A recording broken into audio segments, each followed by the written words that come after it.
Try this. Yeah. Take me away, I don't mind, but you gotta let me feel this birthday. That was good. That's like during their like sound check when there's no one in the arena yet. Yeah, there's like a guy sweeping. It's only Huey Lewis there. The news hasn't made it out yet. Well, the news has officially made it into your television. Welcome to the news. Welcome to News from Bad.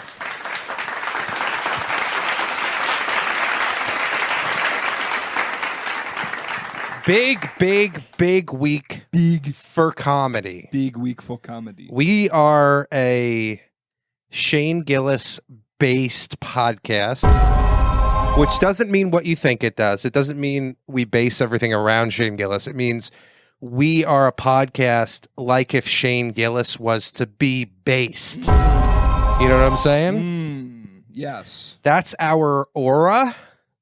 Right now we're aura farming. Yeah, you know, I'm trying to get down with all the words, all those little words.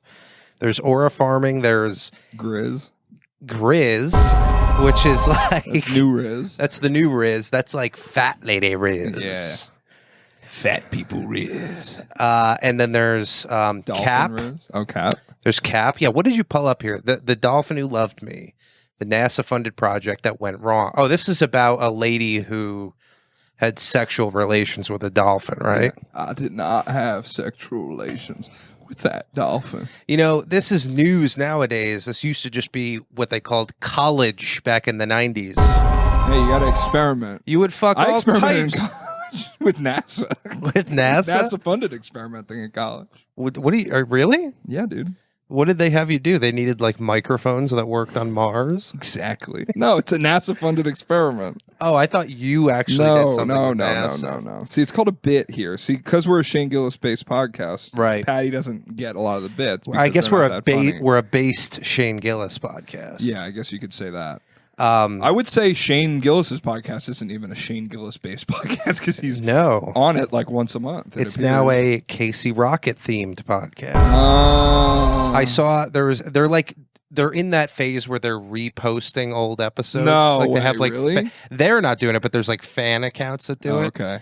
And there was one today, and they do the like classic Hometown thing. Is in that phase. Exactly. They do the classic thing where they just take the camera and they flip it backwards. So I'm like, oh, Tim Dillon's on the right side of the room now. Right. But it's the same podcast. But it's whatever. It recycles these episodes that you might have missed or watched and forgotten about. We should start doing that. We should. Just flip it. But now James is in the passenger seat. Yeah, and all the text on the wall is backwards. But they did something. They put like an hour of Tim Dillon. And then at the end, they like stapled a Casey Rocket, Lemaire Lee, Sean Gardini like episode. It's like that's like when you put medicine in the dog food. Yeah. Like I can smell the pills. And then your dog eats the cheese and then spits out the pill. You ever have yeah, that? exactly. Like, that's what I did. I watched the episode. I went to the bathroom, came back. Casey Rocket's on. And I went, ew, no. Dude, Casey Rocket came to town a couple months ago, and I was like, what is an hour of Casey Rocket like? I would imagine. What would that be like? You can find that out in the bowels of Auschwitz. Why doesn't he change his name to Spacey Rocket? That would be a good change. Maybe he gets to go to space with Amazon. Bezos takes him up to the Strat. Yeah. That's why I call it Stratosphere. The guys that know call it the Strat. Well, this was a big week for comedy because, for one, you know, maybe we'll discuss it later if we have some time, but they canceled Colbert. This is all part of it. This is all part of the conversation that we're indulging in. And I saw also that Chris DiStefano was like sitting in for Jimmy Kimmel. Oh, really? And he was like interviewing Shane on the show. Oh. I'm like, it's weird that like now, like we are witnessing the first like kind of takeover of the old regime with people that we kind of used to look up to. Yeah.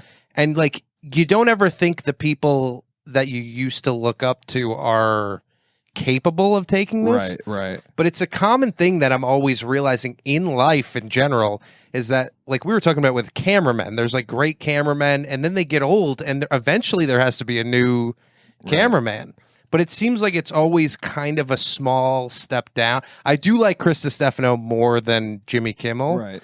But I was hoping for like, it's just someone I didn't know who's like, wow. Yeah, just wow. Surprises you. And someone who's older too. I want like a 50-year-old guy in there. Yeah. Who's like Conan. Yeah, like Conan a Conan. now. Yeah. Jimmy Kimmel Live with Conan. That would be great if he had Conan guest host. For sure. But he'll come back and do shit like that. But yeah, no, I mean, yeah, dude, it's a big week for comedy. It also feels like a personal week for comedy for me too. I mean, last night I went up on a show. I had maybe top 3 worst bombs of my entire life. Really? Just silence to every joke. Wow. So I'm saying that as we go into this conversation to say that, hey, Champ still makes some mistakes too. No, I'm just saying like I'm in the bowels of Auschwitz right now. You need some bad bombs, and that kind of leads us into this Shane Gillis ESPY Awards, which I just want to say I haven't watched. We can watch this together. Okay, yeah. I'm down to watch this. This is going to be good. I love how every time I find out that Shane Gillis appeared doing jokes on something, it's through people defending it. No, it was actually pretty good. Yeah. That's how I have found out about the SNL monologues, both of them, and this. Yeah. No, it was pretty good. Well, you know what? If it's good, you just post it. You don't have to post it with a caveat. Yeah, exactly. And I haven't even watched this, so I shouldn't be saying anything yet, but I kind of am going to defend Shane a little bit because the most famous speech of all time at the ESPYs was Norm's. Like historically, it was like the best, and he bombed in his too. Like he had a few jokes that went good, but it was a lot of groans and ooh. People every time there's a thing, there's like a Grammy, a Tony, whatever award show, and they have a comedian on, they forget that the comedian bombs every fucking time. Yeah. Their job is to bomb. Their job is to say shit that, Ryan Seacrest is not going to say. Right. And then years later, you go back to it and you're like, oh, remember this? I wish we had this again. Okay. And then we get it again and we just fucking throw shit at it. Exactly. So with that being said, it could suck. I don't know. But I guess let's get into it. Let's watch it because we are a based Shane Gillis podcast. Please welcome your host, Shane Gillis. Well, this could be a problem.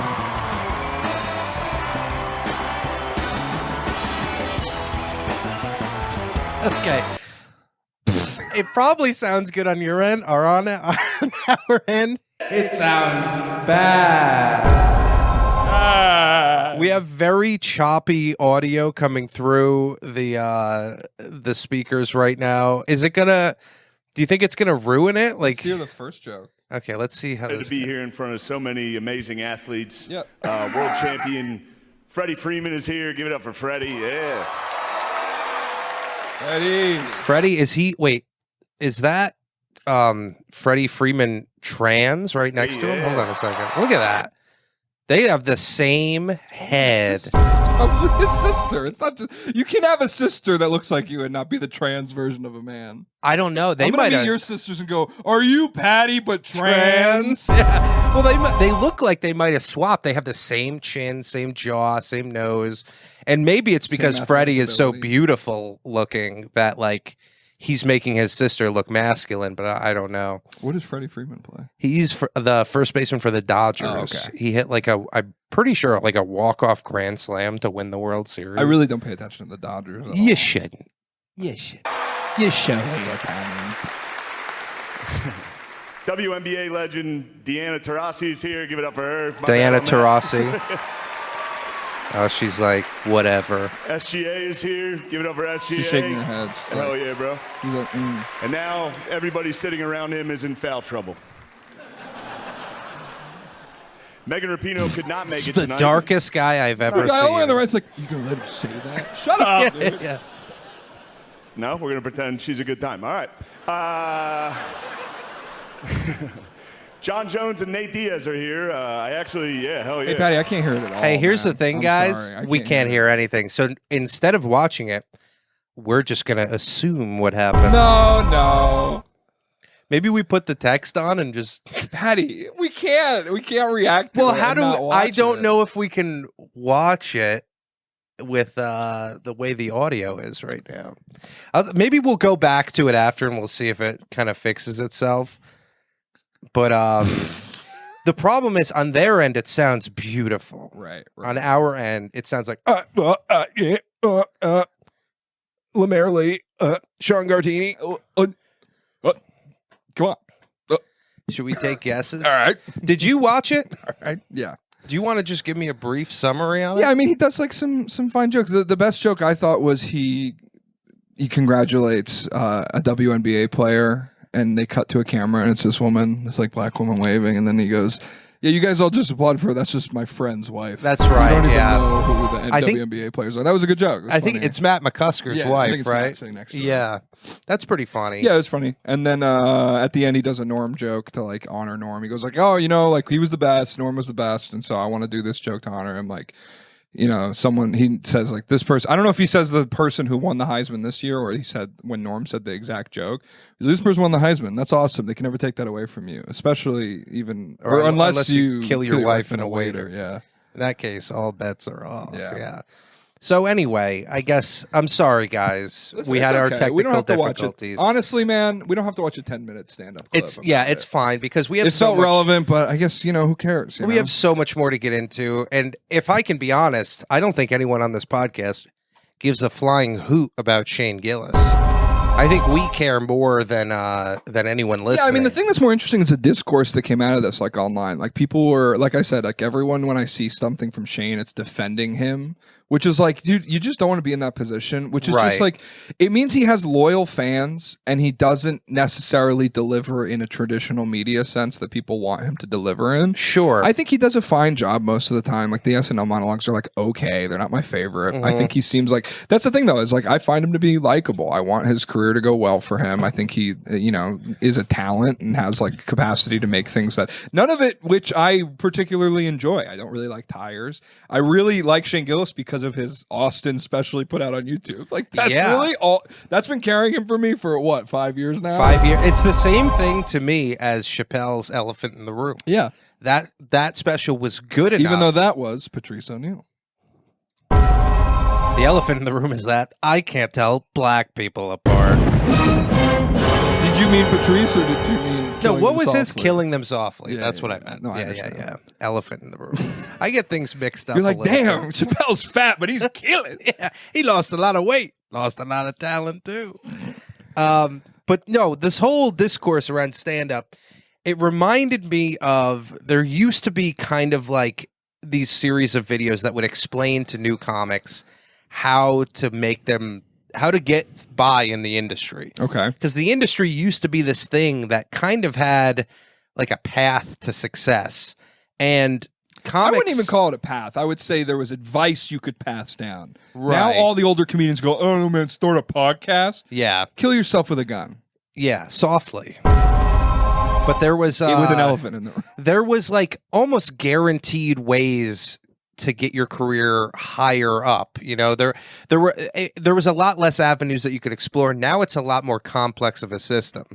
So I decided it's time that we update what we know about comedy and give these young comics, because let's face it, they're lost out there.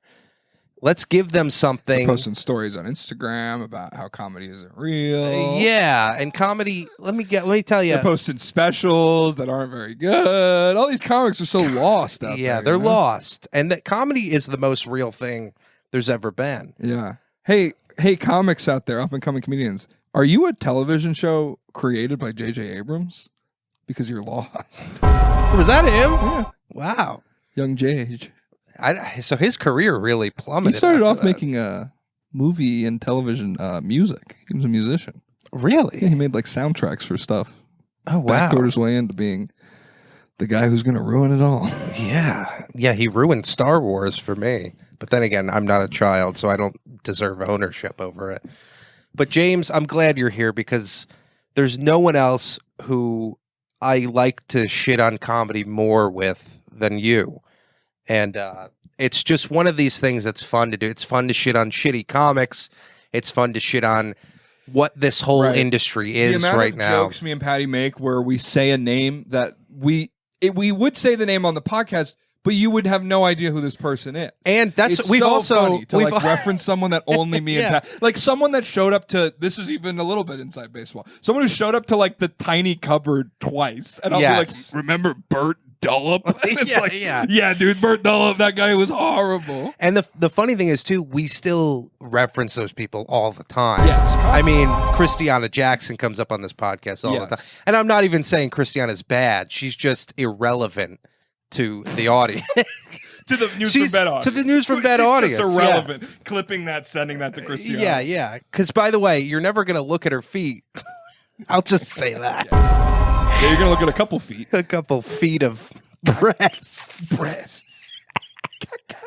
Her boobs are so big. How big are they? They're measured in feet. They're measured in feet in the powerful, eternal stratosphere of our galaxy.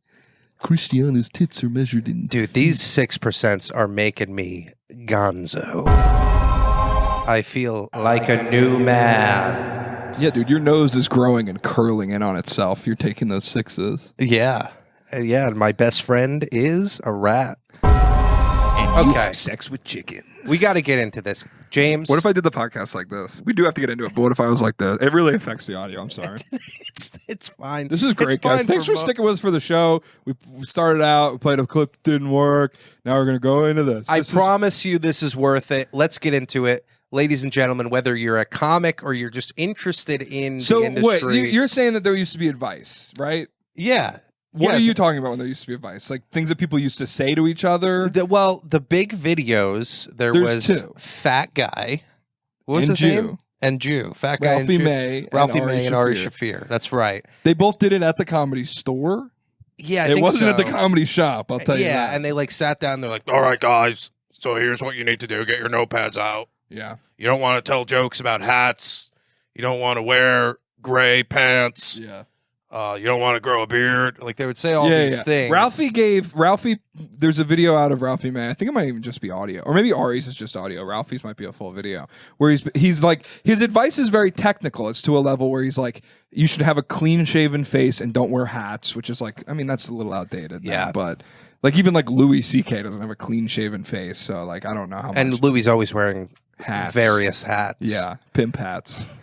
But yeah, no, those are like the two ones that if you're like a comic and if you haven't seen them, you should check them out. But if you probably have, like most people, you'll be hanging out at an open mic and you hear someone say something and you're like, yeah, man, I've seen the two videos. That we've all watched. seen the same. Stop content. acting like that's your idea. They love doing that. Exactly, and that's kind of the point of this: is everyone's using the same content. I'm presenting you now with the answers. Okay. This is how to make it in comedy From Paddy DeFino.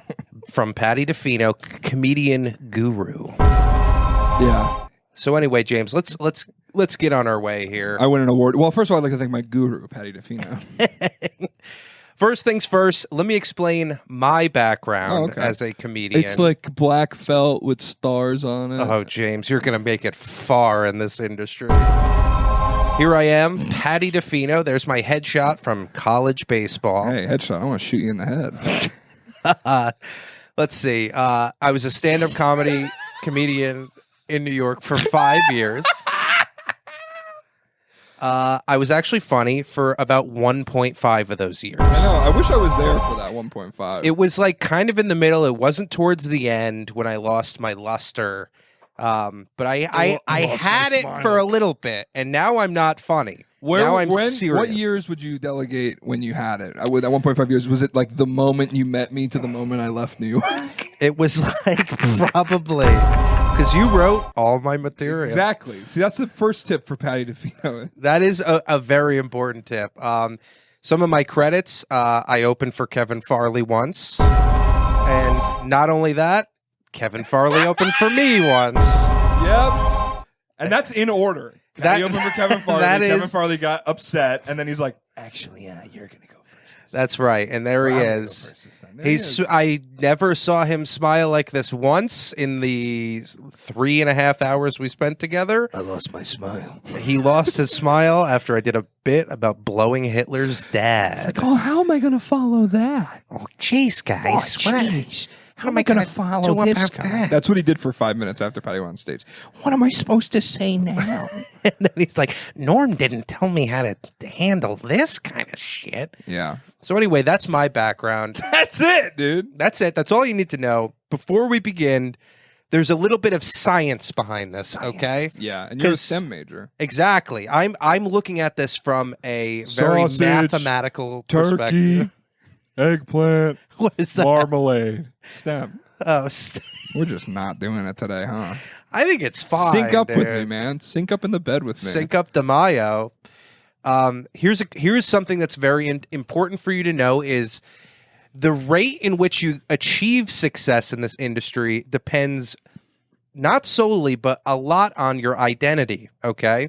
So here's a graph, your probability of success Nice. based on your identity. Based. Let's start first with white men. This is Whoa. your success rate as a Yeah. white man. Okay. It's probably less than 5%. Okay. It's definitely less than 5%. It's definitely less than 1% 5%. probably. But There's a lot of competition. There's a lot of oversaturation. right. There's a lot of people doing the same jokes about how they like wish they were black, you Yeah. know? Or they're like observing other things and then they keep being like, well, I know I'm white, but blah, blah, blah. And they can't just speak. Right. They have to like acknowledge their race and identity constantly. Yeah, and I think what white people forget to do, white men especially, forget to do on stage is be white. There's a reason why you were funny for white people. Just be white. You know, you don't have to try to be whatever the room is. Right. You don't have to be a chameleon. There's nothing worse than being apologetically white. Yeah, you should be pretty proud because we're doing very well. Have you ever seen like I've met like black people who like keep having to acknowledge that they're black for some reason, like in like a conference, like there's some Yeah, reason like, it's like- if they're in like a white environment, they feel like now I'm black guy. It's Yeah. like we honestly, man, like I don't think anybody's thinking about it like Yeah. you think we are. Also, I know you're black. I can see you. But that gets us to black men and women. Yeah. Very low. Very low. They do not get the same opportunities. So if you are a black man or woman watching this, just know your life does not get any easier in comedy. Okay? I didn't make the rules. We always tried to book a couple. Don't put me in there. Put we. We did. Yeah. We were pretty good at trying to book some. Yeah, of course, of course. That's the thing But- too. People are like, oh, like some people will be like, oh, I can't believe you think about it like that. And then some guys who are like black Israelites will be like, yeah, this show should be all black. Yeah, It's like, dude, yeah. honestly, do you know the open mics I host and the places I go? Like, I've booked every black guy I've met. Yeah, they're all. If we've I met one ran and he through was 'em. good, I booked them. Yeah, the And if only I- time we don't is if they're like inciting violence Yes, on the crowd. yes. Which is not common. but it does happen. Next Remember that up, one time we booked Malcolm X? next up, white women.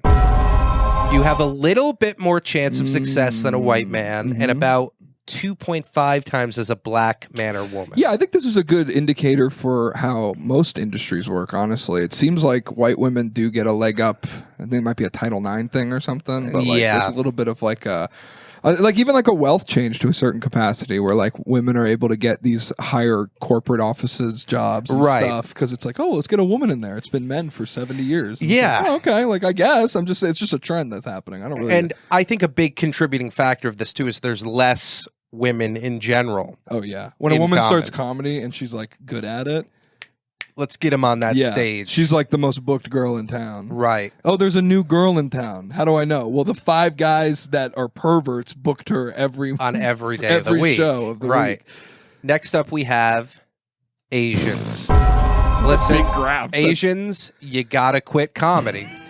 My first tip Only for Bo you. and Yang got through, guys. Only Bo and Yang, and that's only because he's gay. That completely tips the scales. There have been 0 other successful Asian comedians in history. Yeah. Google it. What's that guy that opens, or he was on Kill Tony? What's that guy's name? Hans Kim? Hans Kim. That's I right. wouldn't say he's successful. I say he's more rapey. yeah. Next up, we have, I watch Red Bar. and the last one on this list, cripples. Ooh. This is a thriving in the industry. If you are Yeah. someone who is crippled, I highly recommend you get on stage.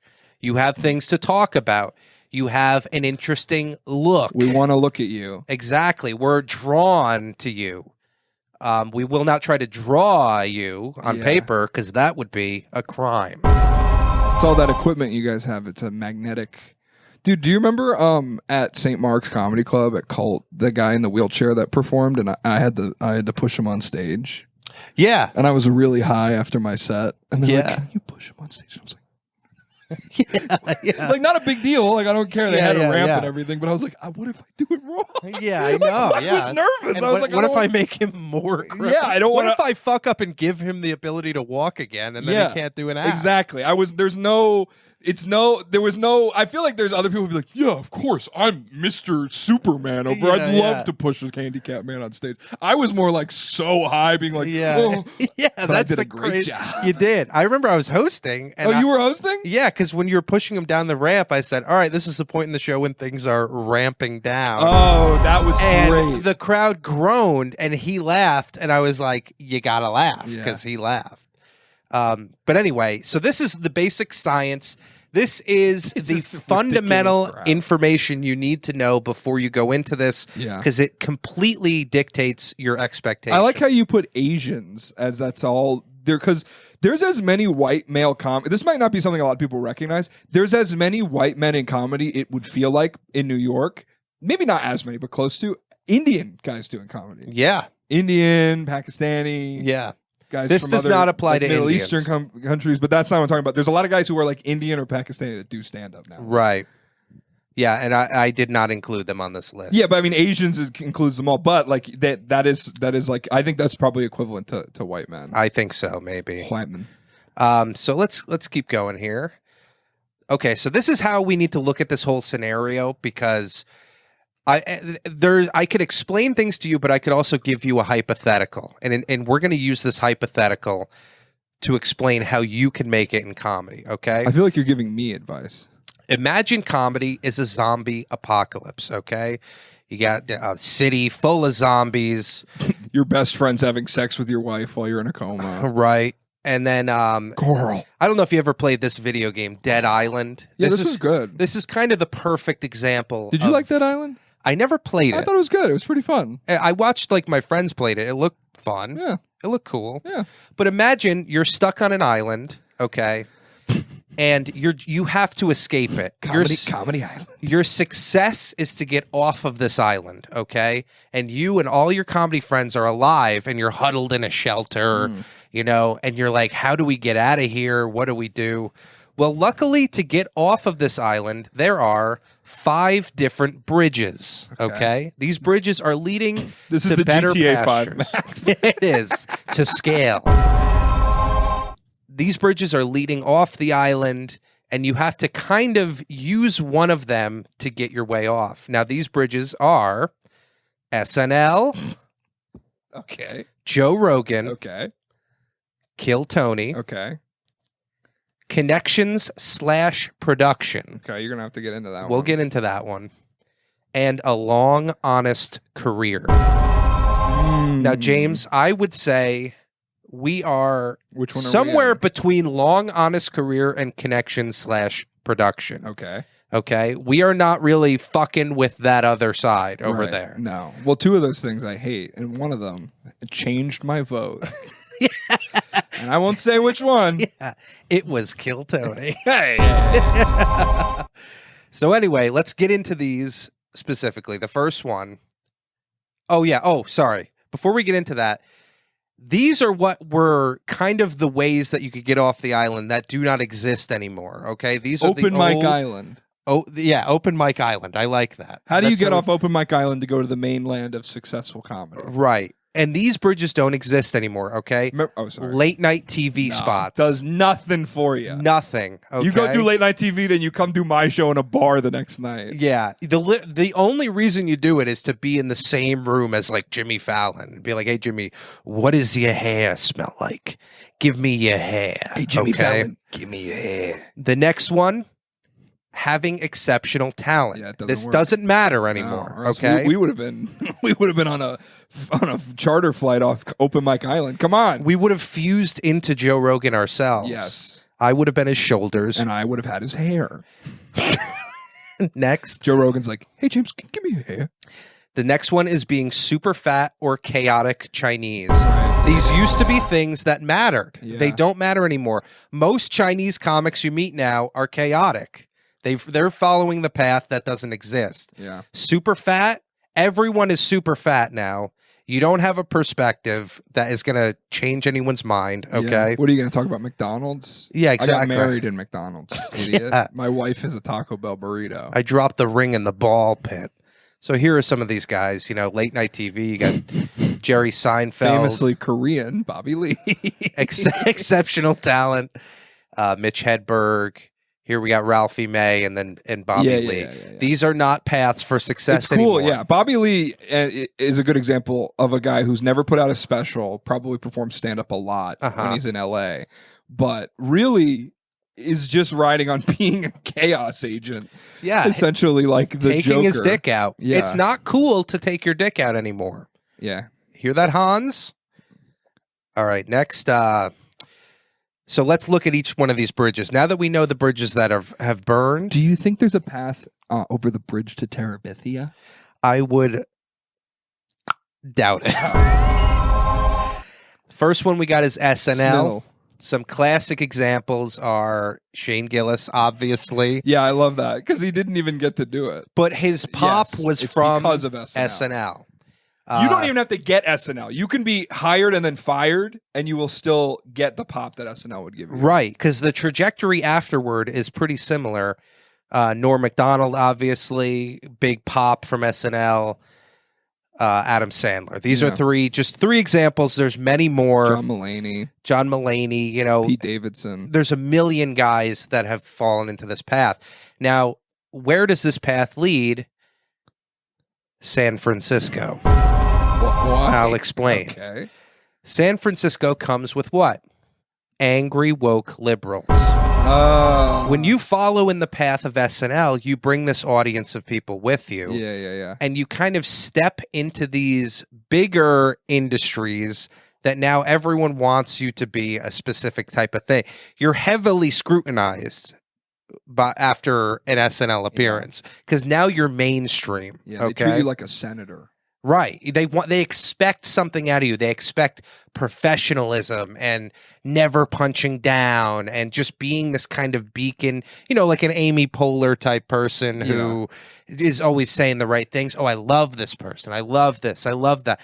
Norm and Shane get a lot of flack, obviously, because they were not that type of person. And they wouldn't be receiving any of this flack if they didn't have the SNL background. Right. Because it throws them under this light. And where they're heavily judged, Right? You understand what I'm saying? Dude. I mean, this, SNL. right? It's. I mean, I don't know if this is even something that matters anymore because there's no such thing as selling out anymore because everyone's just wants to sell out. That's kind of the career goal. Because there's no underground like spirited comedy that's like good for the sake of being good and trying to connect with people or be something kind of spread for the people. And so now that one of the biggest beacons of comedy is like, oh, I'd love to be on SNL. And it's like, first of all, most people who say that, I'm like, do you watch SNL? Like, or are you just referencing the thing that's big? Exactly. It's like, oh yeah, like if you get into tech, it's like, oh, I want to work for Google or Apple. It's like the SNL is like our big titan of comedy. It is. I'm also upset that there's no competition to SNL, really. I used to like that there was Mad TV. It was like there's this other thing that's doing weirder stuff. It's going out there more. It's doing something that's similar but different. And now there's nothing. It's just SNL forever, for always, until Lorne dies and then they let someone else take over. And then whatever that turns out to be. I mean, it's going to be Porn Michaels. And it's going to be, SNL is going to stand for Suckin' Little. Wait, no. Yep, you almost had it there. You almost knew it. I almost could spell it. Saturday Live Nipples Live. We should make a show called Saturday Live Night. Okay, so that's we SNL. kind of have one called Yeah. And also, Late Night Live. Keep in mind, I'm not saying that this is the wrong way to go. You're off the island. Your life is incredibly, incredibly good if you have been on SNL. Yeah. There's nobody, it's not like the NFL. There's nobody who gets off of SNL and just becomes homeless after. You are given more opportunities because of that pedigree, okay? So, and a lot of these have their caveats, so keep that in mind. Okay, next one we have the Joe Rogan, and some of the classic examples of this, Brendan Schaub, Brian Callen, and Tim Dillon. I'm throwing Tim Dillon in there. I Tim think Dillon's the real one. I think he's one who successfully is like getting away from it. of course. But his career launched from Joe Rogan. He still has to answer questions about Joe Rogan. Like Correct. in the CNN interview, she asks him about Joe Rogan. Right. It's funny you say Brian Callen and Brennan Schaub. I respect that answer. I also think that there's guys in that group you could say Burt Kreischer, Tom Segura, Ari Right, Shaffir. yes. And then like Shane had the SNL thing, but then he like didn't get SNL, so he needed like the secondary bridge of Joe Rogan that Right. also combined to like make it like a thing. But Brendan Schaub is a perfect example of a guy who only exists because of Joe Rogan. Correct. And he wouldn't exist if MMA wasn't here either. What would he do? Like punch a refrigerator in the back of a Publix? Exactly. That would be his job. And Brian Callen, where would he be without Rogan? I don't even want to know. Yeah. He was on Brian Mad TV, did you know? Was he? He was on Mad TV. Wow. He played Jim Carrey in a parody of Ace Ventura. You know when they do parodies of movies that are Oh, already yeah, comedies? yeah. Like, why do we need a parody of it? Yeah. No, he was on the first season of Mad TV. We should do a parody where it's like a parody of something, but we're parrots. So we're like let's keep squawking around. Let's keep it on the Sure. So this path leads to New Jersey. Joey Coco Diaz. The reason it leads to New Jersey and why this is a good example is because you can never escape the stink of New Jersey. For the rest of your career, people are going to associate you with Joe Rogan, okay? Right. And it's a tough thing, and you have to kind of remain loyal to it. Or you make your thing hating it. Like, oh, Right. yeah, I know I'm from New Jersey. Yeah. Sorry, I'm from Sorry. New Jersey. Sorry, I was on Oops. Joe Rogan. I didn't mean to step on you. I'm from New Jersey. That's just what we do there. It's a tough thing to escape, and it's something that you have to if you ever meet someone from New Jersey, they say, "Oh, yeah, what do you hate New Jersey?" No, it's the best. They love New Jersey. Yeah. And whether or not they're in denial about it, we don't know, but we will always look at them as trash. Okay?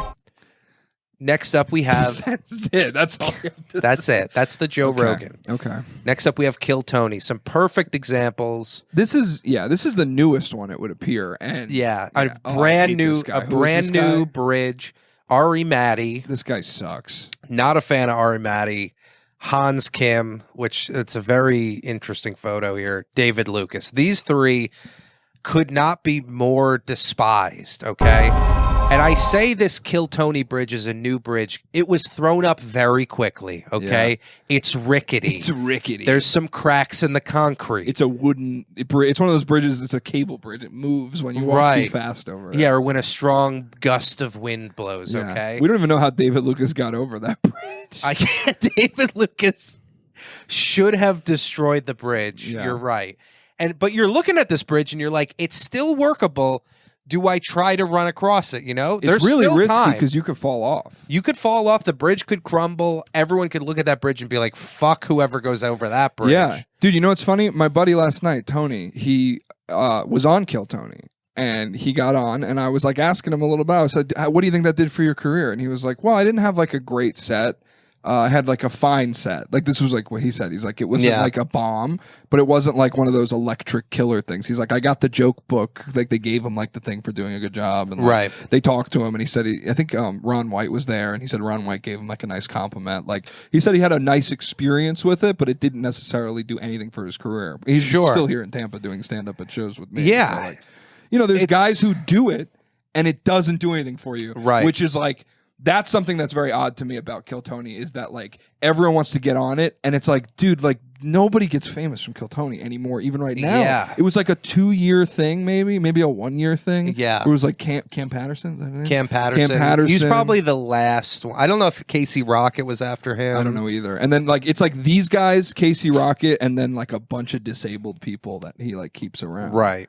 So this is still it's still a bridge. You can still very much use it to find success. I don't think so. I think this bridge might be dead. I think it was a bridge, but nobody's like that's the bridge. Like when we're huddled on the island, like I'm like the old man to the younger ones. I'm like, never go on that bridge. Right. Well, maybe it's like that, but also maybe your spike comes from being a guest on it.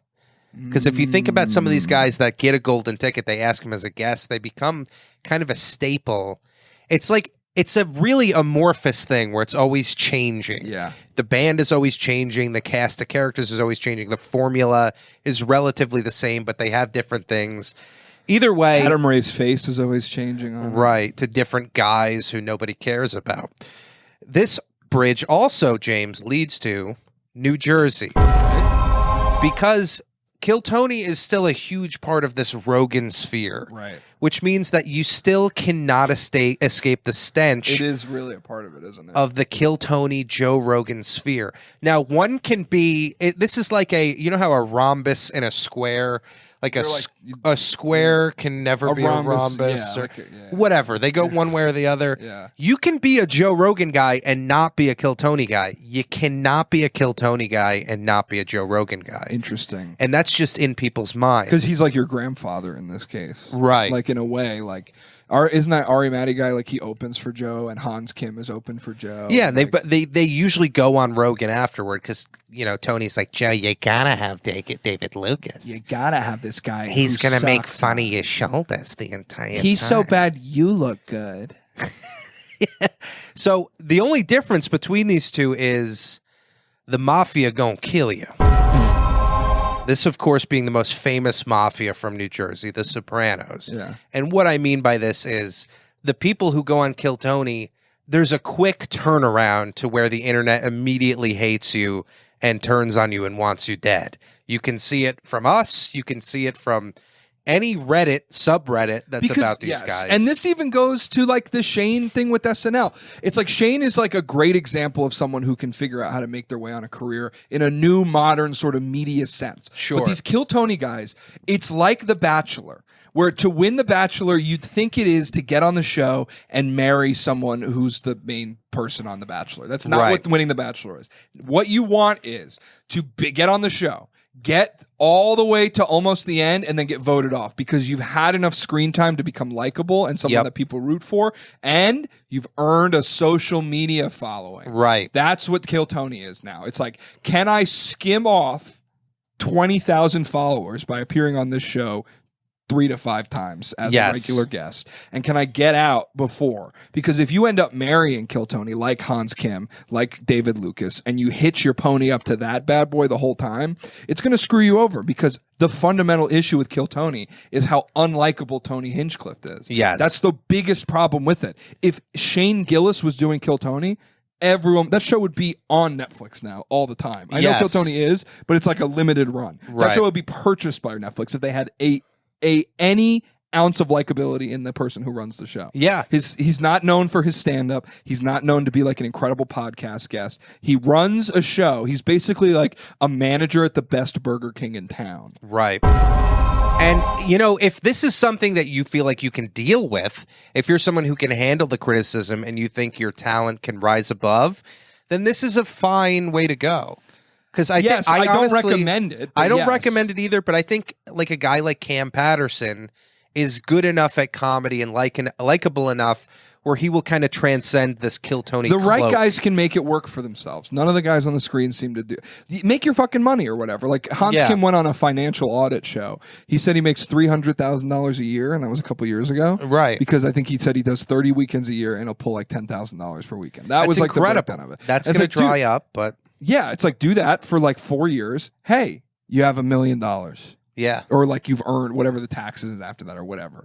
You do that. Just do some shit like that. Right. Get your money, get out. It's like crypto or something. But acting like Kill Tony is somehow like the new Tonight Show or it's making comedians. It's like, dude, it's not really like that. You're not building some big, long, sustainable career based off of your pop from Kill Tony. Sure. It's a pop. And like you said, Cam Patterson was able to manipulate that pop into being something that can keep going for him because he's kind of pulled himself away from it to where he pops in and it's almost like a Theo Vaughn popping on and doing a thing or like little things like that or like interesting to see people do stuff. But it raises your profile, but not necessarily the quality or like your respect level. Right. It's kind of a fast track, and sometimes that's not the best way to do things. It's literally the lottery for getting a mild Instagram following.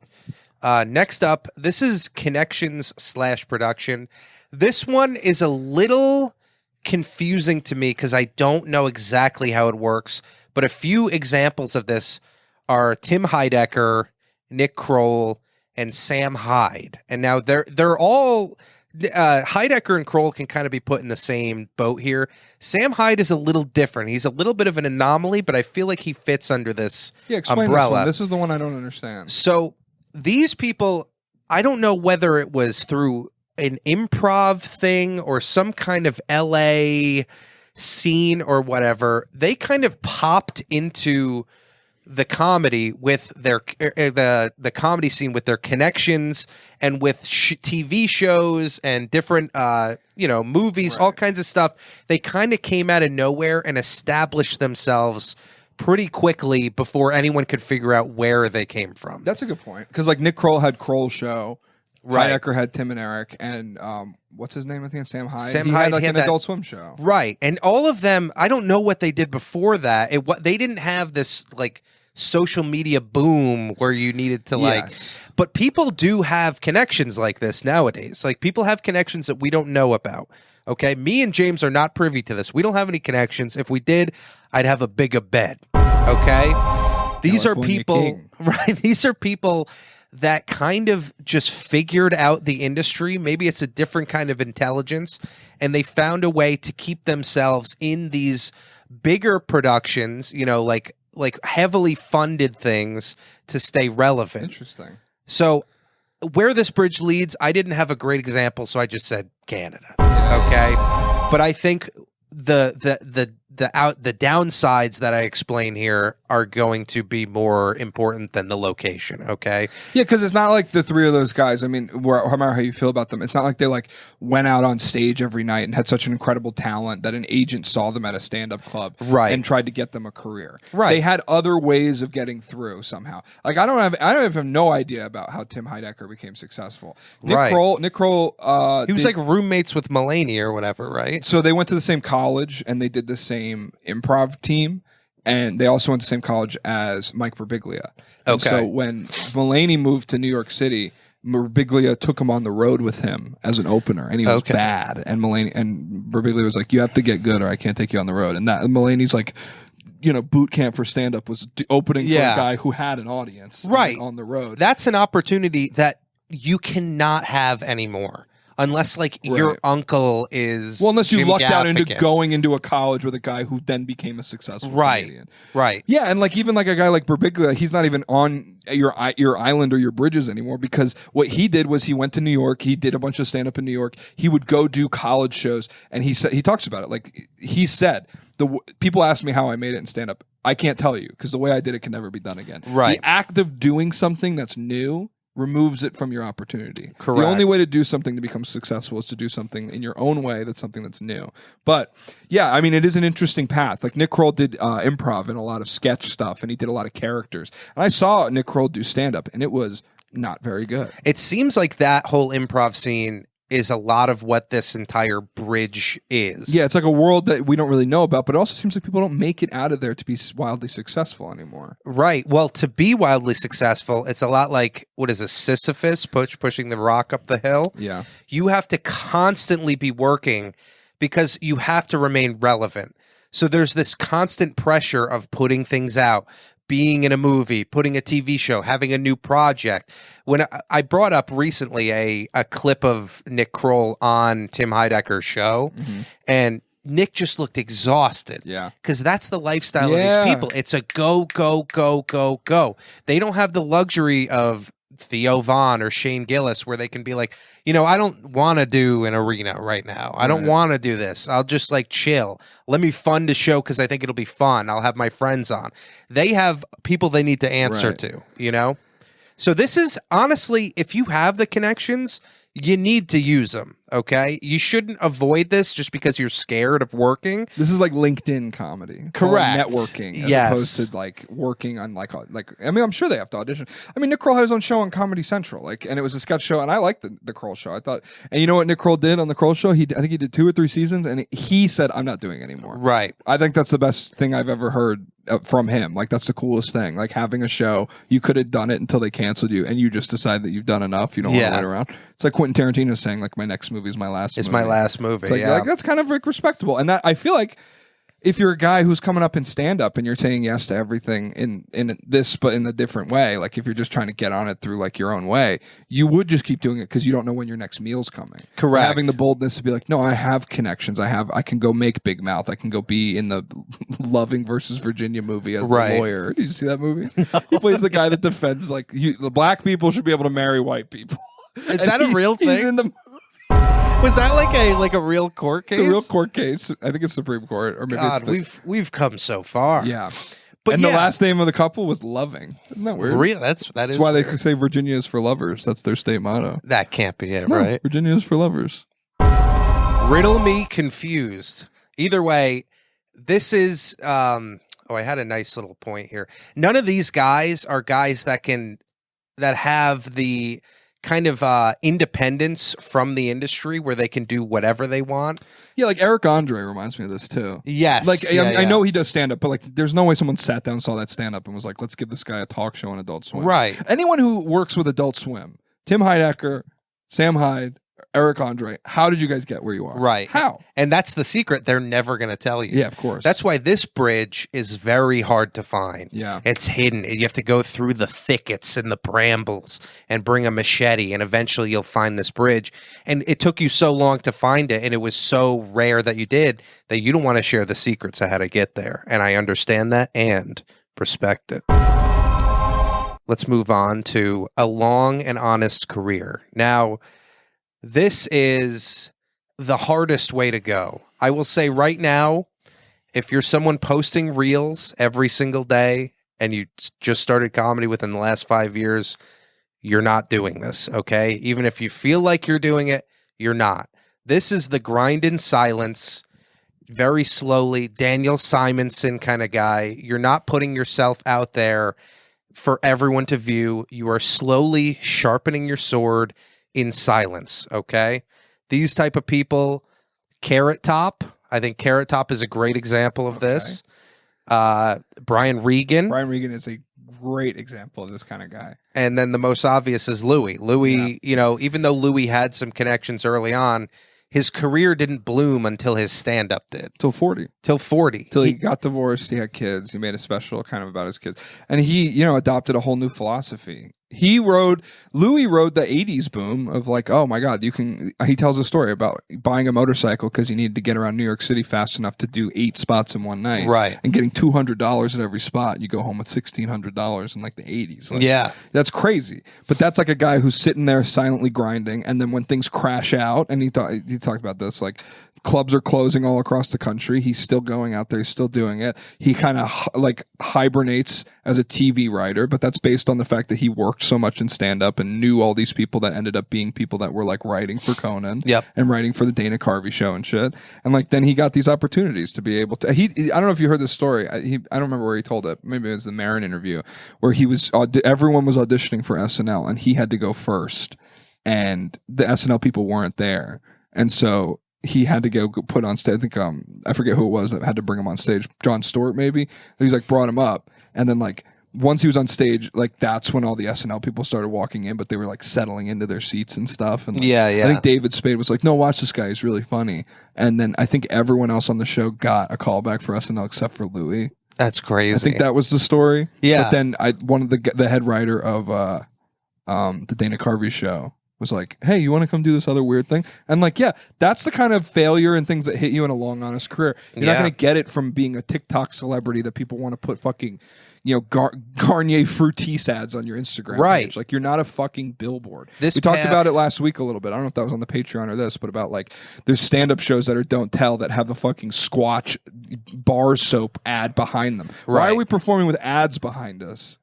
There's no art really. There's no authenticity to your performance. You're basically the fucking that's like putting Tony the Tiger. Yeah, that's like putting the Mona Lisa in a Adidas sweatshirt. Yeah, exactly. So these are perfect examples of guys who just grinded it out. This is like an impossible bridge. This is a tightrope. This is an impossible bridge. It comes with so much adversity. It's very tough to get across. You're going to be doubting yourself the entire time, and if you're not on this path from the beginning, I don't know if you can ever switch to it because it's a lot harder than the other paths. But this path, you know, it's got green pastures. There's a farmhouse on the other end, okay? There's like a little animal eating. It's beautiful, okay? Because you get to the other side of that, animal you have complete autonomy over your career. Yeah. You can do whatever the fuck you want. You can literally jerk off in front of women and have no side effects to that. It cannot affect your career even an ounce. If anything, it brings people out of the woodwork, like this little woodchuck, to defend you. Yeah. It's the most ideal scenario you can have. Of course, it comes with the toughest journey. Okay, so I know I said there were 5 bridges, but there is another way, James, and I'll sneak that in, and that is being attractive. I mean, this is my path. This is James's path. Obviously, you got guys like Matt Rife, Hannah Berner, and then there's a few other people that we know of that we're not going to talk about. Yeah, I think you actually took the photo of the woman and blacked it out that I know that you're thinking of. Yeah. Did you do that? No. Oh, okay. 'Cause that looks exactly it like was what... a similar silhouette. Yeah. But You want to anyway, hit the bleep button and I'll say her name? yeah. Okay. Just clearly going through. This is 90% of comics will never even have this opportunity. And this isn't a bridge. This is a helicopter that lands in the middle of the city, and Obama comes out and says, "Hey, let me see that tight little booty." Okay. Yeah. Let me see your cock and This balls. is if you're attractive, get it, bitch. Yeah, get after it because nobody gets those opportunities. You don't get these opportunities. It's the same thing as hot privilege is white privilege. Okay. Yeah. If you're a hot girl and you get to travel around the world, do it. If you're a white person and you get other opportunities to get out of a ticket, take the them. Police. Take them. Exactly. Don't sit there and mope about it. Because you're just, it's an opportunity that someone else is not going to get anyway. It's not like you can give that opportunity away to an ugly person. Right. You can't really, that's not like, you can't equity that or whatever. Right. I've always made it's like owning a yacht and being like, nobody can ride on this, so I'm just going to set it on fire. Yeah. It's like, go on the yacht. We want to see you on the yacht. We Yeah. want to see you shake them yams. Yeah. And if you're not very attractive, you can do what Matt Rife did and get extensive plastic surgery. That's to right. change your entire face. Yeah. But don't go Zac Efron now. No. Because Zac Efron had it all. Now he's got nothing. Anyway, He made the Zac F wrong move. you might be thinking, but Paddy, does that mean just anyone can make it? No. Obviously not anyone can make it, because then everyone would make it. Right. Everyone I've ever met in stand-up wants to make it. Right. Nobody's like, I'll just do it for the fun of it. Everyone, even if they say that, deep down they're like, God, I want to make it. I Yeah. want to be on Rogan. I want to do Kill Tony. I want to Yeah, meet. you see people do stuff, you go, I could do that better. I should Right, be right. doing that. It's subconsciously everyone wants to make it. That's why they do it. That's why they go out every night to open mics and prepare and try to hone their craft and get better, because they all have a belief deep down that they can make it. Okay? So let's think about this as a road trip, because this is going to explain how exactly you can make it and what you need to make it. Okay? Big metaphor. Yeah. So funny. Because you're going across this bridge. What do you need to bring with you? Well, these are the keys to These success. are Paddy DeFino's keys to success. This is a pie graph, okay? These are going to Okay. explain the different things you need to be a successful comedian. Okay? The first thing is lots of charisma, okay? You need lots of charisma. You might be saying like guys like Sam Morril or these kind of softer spoken whatever don't have the charisma. They do. Yeah. It's masked, okay? It's masked by this It's this unexplainable, image. though. It's unexplainable. It's something You can't learn charisma. You can't. You're either born with it or you're not. It's That's like something I think Maybelline. a lot. I think that's something that like a lot of comics forget. It's like there is like an unspoken thing about certain people that makes them, star-like ability. Right. An agent can work with them and make them. Did you individually color that in? No, I didn't. I did a fill, but it didn't quite fill Okay. all the way. Yeah. Sorry. No, that's okay. Charisma. Yeah, it's an unspoken thing. Oh. Let's wait, can I go back? Nope. Okay, well Oh, you let's just let's kept go going. one at a time, but I won't show the screen just Okay. yet. Okay, actually, you know what? How do I go back? Okay, there we go. Okay, so the next one is work ethic / networking. A lot of times these are synonymous, okay? Work ethic is how often you get up, who you get up with. Well, I guess that's more networking, but it's how much you dedicate to the craft and to the people around you. You need to build your community around you. You want people to know you, and you want them to know you as someone that is very dedicated and is taking it seriously. This is a big chunk of it, okay? Right. Comedians typically do not have this chunk. No, Whether well, it's- I think they go for the networking and they forget the work ethic element of it. Right. They just try to know as many people, and then you're up at the stand, and I'm sitting in the back being like, wow, this guy really sucks. It's crazy that he knows so many people. And then Yeah. They let him do a show here. But if more networking can kind of outweigh the work ethic, that's why I think it's kind of like it kind of all falls into the same category. I also think that it could be a pitfall. Some guys go to open mics every fucking night, and they're not getting any better because it's like that's like you have like a work ethic that drives you to keep doing it, but not the right detail orientated work ethic that makes you self-critical to know that like last night, like I said at the beginning, like I had a really bad bomb last night, like top 3 worst bombs I've ever had in my life. Like 12-minute set, Paddy. Silence. And I just kept, but I stayed in it. Like I just stayed in it. I kept talking slowly. I threatened to commit a hate crime against 2 lesbians who kept talking. That's what you got to do. I was like, do you think, I was like, how many, like they just kept talking and talking. I just sat there in silence and I was just like, how many Subarus do you think there could be in the parking lot? And Nobody. Nobody laughed. Nobody laughed at all. And so but listen, like, what do I do? Like, I left that. I felt so embarrassed, so red hot, like bad and shitty. But it's like the detail stuff of like being like, okay, well, what went wrong? What went wrong was maybe it wasn't the right crowd, the right room. I personally don't necessarily believe that you can never blame the crowd because I'm not a good enough comic, so I'm allowed to blame the crowd until I'm better. But I think it's like, it was on me. Of course, my job is to turn that room into something that works, but it was like, I didn't meet the moment in the room. You know, I'm just saying that to say that there is like a work ethic that is like devil in the details sort of thing. It's like, yes, there's guys that go to open mics every day. There's guys that do the right things. They hang out at New York Comedy Club. They go hang out at the clubs. They meet the right people. They know everyone. But there's not a lot of people who do the right kind of work ethic, which is like sitting at home, writing out your jokes. Yes. Making sure that you have your set drawn out, making sure that you're like washing your ass and you're being like a nice person. Anyway. Yeah, and I think you can't fill this with one or the other. You need at least a little bit of both. Next up, we have the it factor. And we kind of, this and charisma are similar. Charisma. But the it factor can be as simple as your eyebrows, okay? It can be the shape of your body. I think Alan Fitzgerald completely fills out the it factor. Yeah, because he's so big. Fills out, yeah. He's someone who you look at and you're already laughing. Does he have the charisma? Sometimes, not always, but he's got this thing that you're like, what? There's something about this guy that I know he is going to make me excited, you know? It's an unspoken thing. It is a lot like charisma, but charisma's like a general disposition that makes you interested in someone's ability to keep your attention. The it factor is like the anticipation that they're going to do something entertaining. Right. It's the thing that creates the tension in the room of being like charisma actually like charisma can be manufactured. Yeah, it can be manufactured too. And like the it factor is something that's like, oh, there's something about this guy's capacity. Charisma can just be how you look, how you talk. The it factor is like how you actually perform when you're doing it. Right.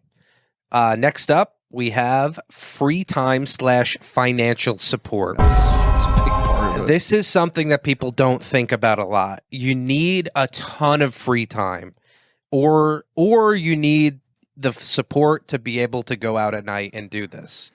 Yeah, I mean, that's something I realized when we got to New York. I was like, oh, you guys don't work. Nobody's got jobs. Where's your fucking job? People we hung out with all the time. It was like, oh, you're just always around. Yeah. If you want to come write with me? No, man, it's a Tuesday at noon. I have a job. Yeah. Like, I'm sorry. I can't just If you do a 9 to 5, it's exhausting to go out all night and do comedy. I did it for a couple years. I couldn't sustain myself. And having financial support would have been nice. But it's also, when you get that support, it's like then you kind of rely on that support. So it's a tough one to manage. Next up, we have luck. I like that you didn't make luck a bigger part of it. Everyone needs a little bit of luck. A lot of luck can get you maybe a golden ticket or something, Yeah. but if you have that little bit of luck, it could just be meeting the right person at the right time.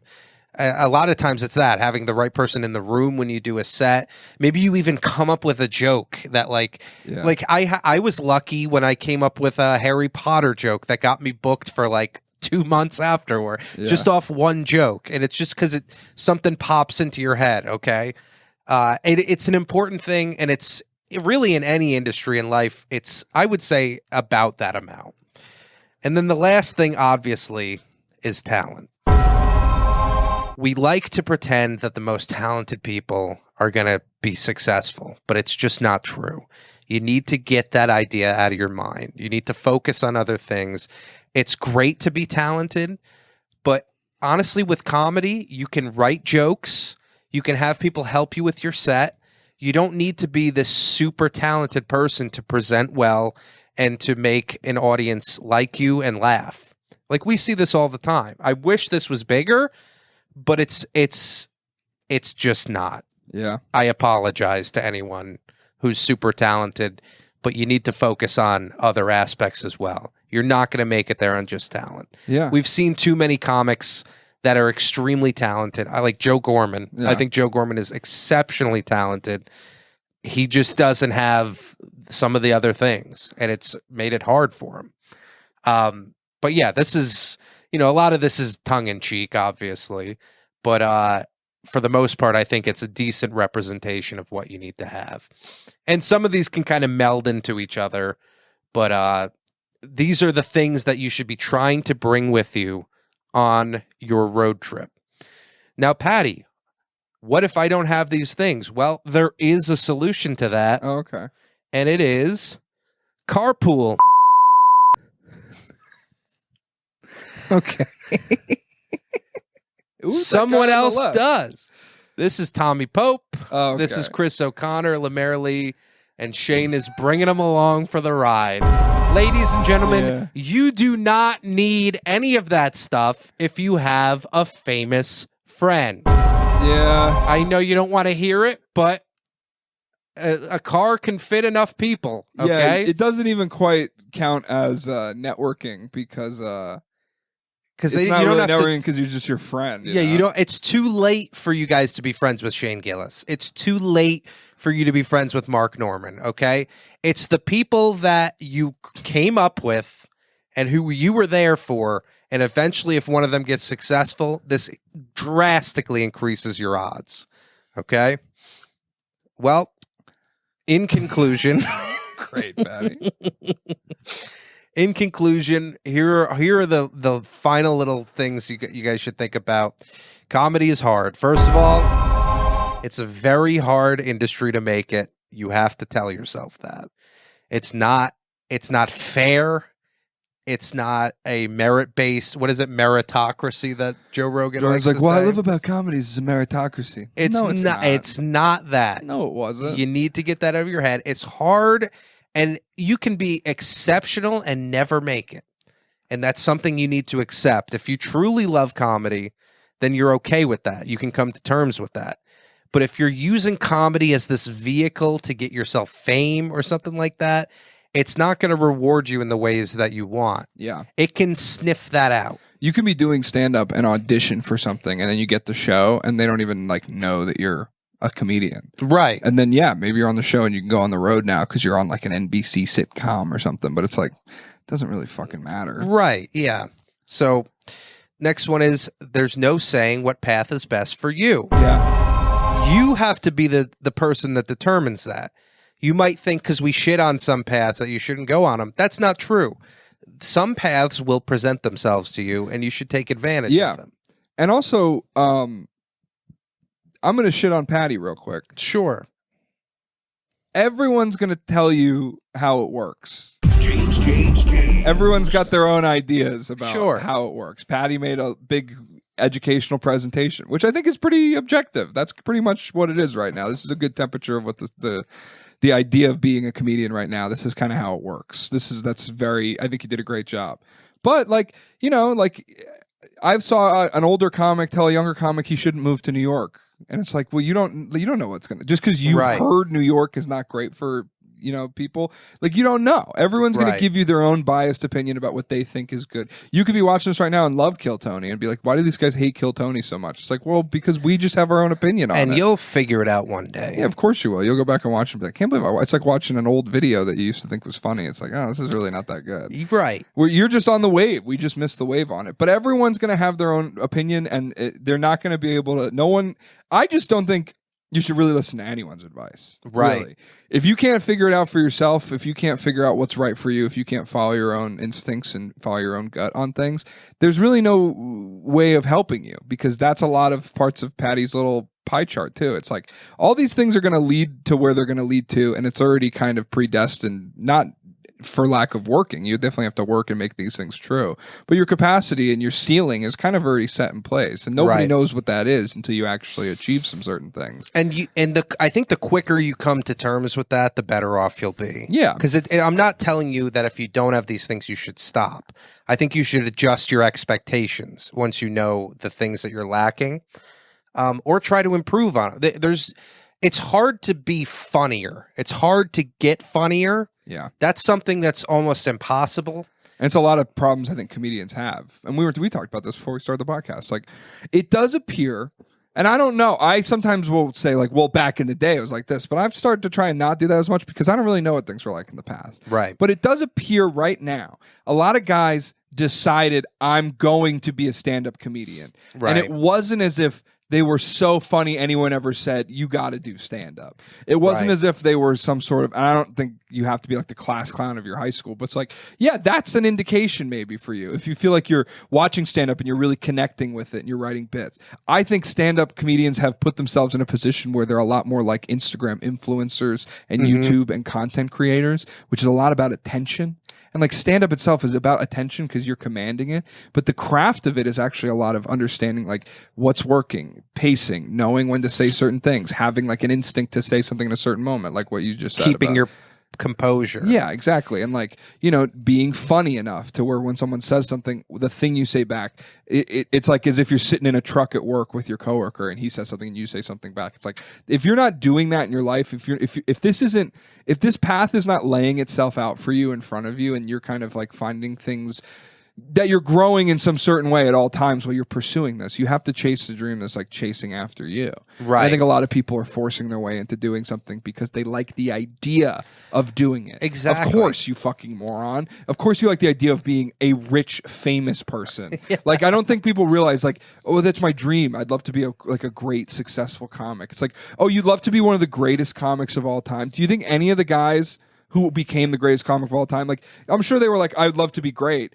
It's all about what's right in front of you. Pursuing trying to be Norm Macdonald, trying to be Dave Chappelle, trying to be Louis C.K., or even trying to be someone a little more modern, like trying to be Nick Mullen, or like you see guys do shit like this. You try to be a guy, like there's so many guys who are trying to be Shane Gillis. Don't fucking be Shane Gillis. Be something new, and that's the only thing that's ever going to get you anywhere. Right. And again, like what I just said, like fuck what I'm saying. If you feel differently, like just don't listen to me. I'm just saying you got to pursue a path that feels honest, authentic, and it's some sort of growth, because most of us doing stand-up are just going to do the stand-up that we're doing now. You're going to be in the rooms that you're in now. You're going to be doing whatever the work that you put in is, because you're not going to get that big one opportunity that can take you to the next level. Right. So make it a path that's worthwhile. Make it something that's fun. Make it something that keeps you, salivated, or not salivated, but satiated. And like make it something that you really try to tinker with, because that's the only thing that's going to get you through or keep you interested or keep you engaged. Because success is not going to do that. Yeah, that reminds me of like a story of, and it kind of harkens back to the Harkens Back. It's a great restaurant. Back to the like Mitch Hedberg, the just undeniable talent. That the reason that path doesn't exist is because we have so much awareness of it now. Yeah, we have social media. We have all these people talking about comedy, discussing it. We're so aware of what it takes to get there and how you should be and everything. Yeah. There's a story of Eddie Murphy. When Eddie Murphy was a kid, he was on the bus with his mom, and he was like 8, 9 years old. And he just started doing comedy for everyone on the bus and was killing. He is predestined to be a comedian, one of the greatest. Yeah. That kind of talent is so hard to to find now because of social media, TikTok, whatever.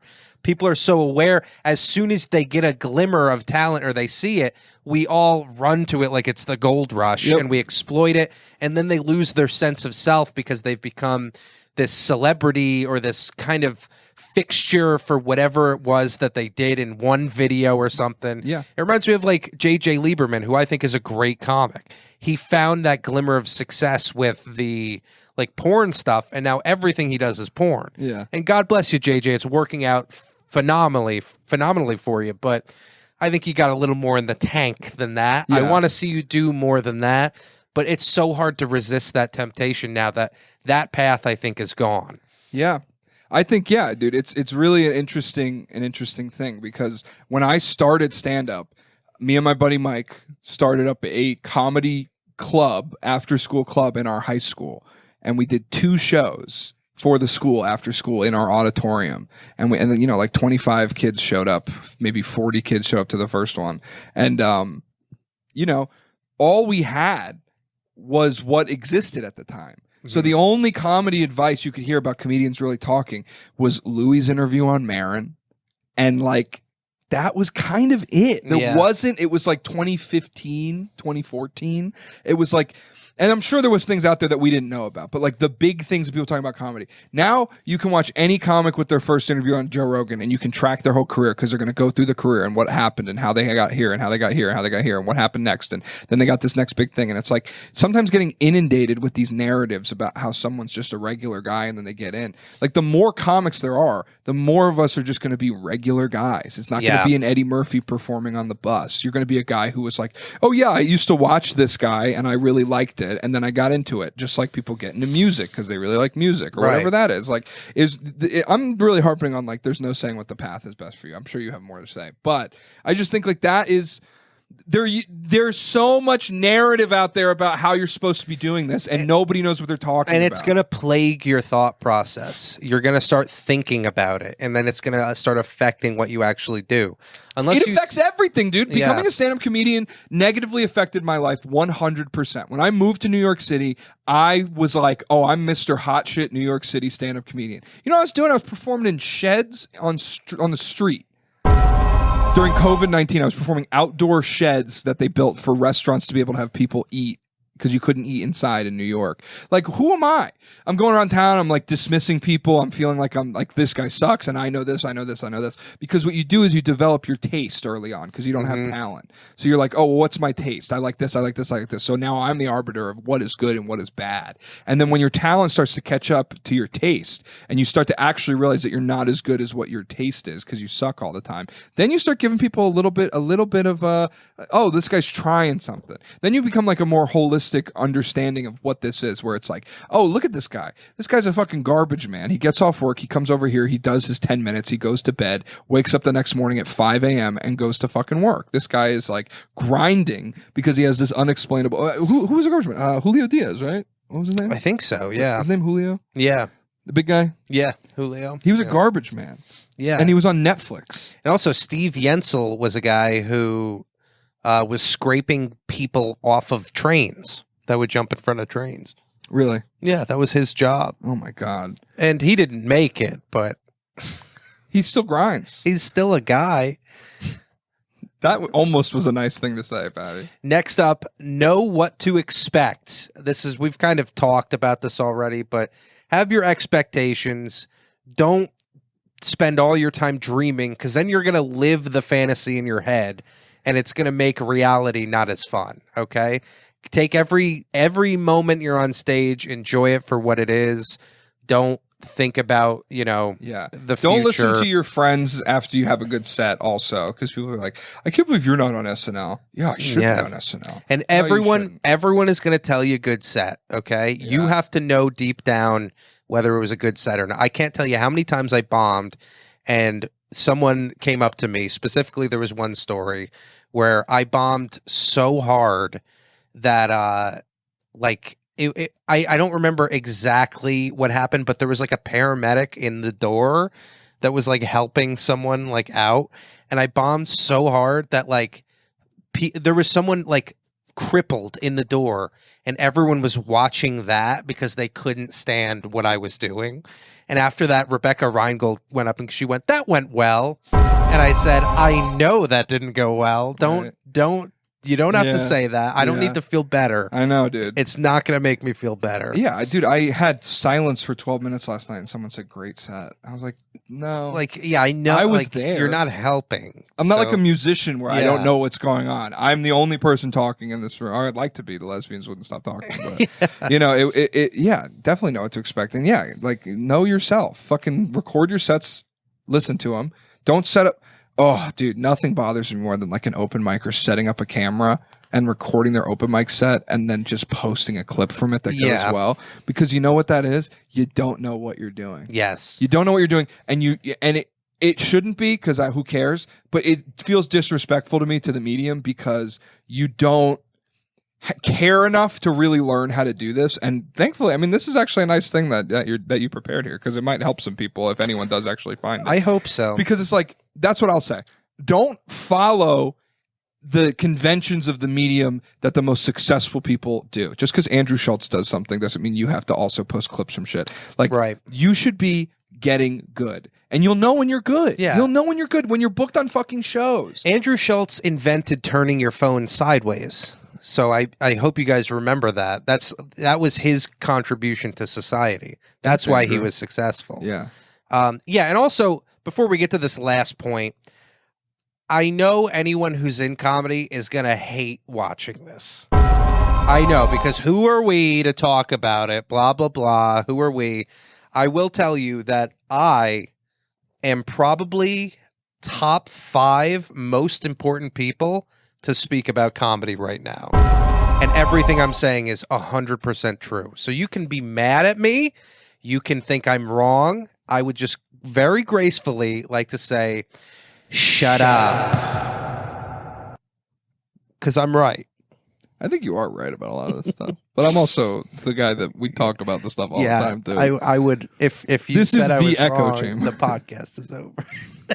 Just kidding. Paddy from bed. Last thing, having famous friends helps. Yeah, we got that. It helps. That's the last thing we need to add here. I don't know. What time is it, James? Do you know? Do you know when we started? We definitely have done an hour, right? Yeah. I think so. Because you got here at like, what, 7:15? Yeah. Yeah, I think we hit the hour. But I think we might have ran a little long even. That's okay. I'll take a look, but I think that's about it, right? I think anything we didn't talk about? No, I mean, the thing is, maybe in real conclusion that we can just wrap things up on the pod here, you quit.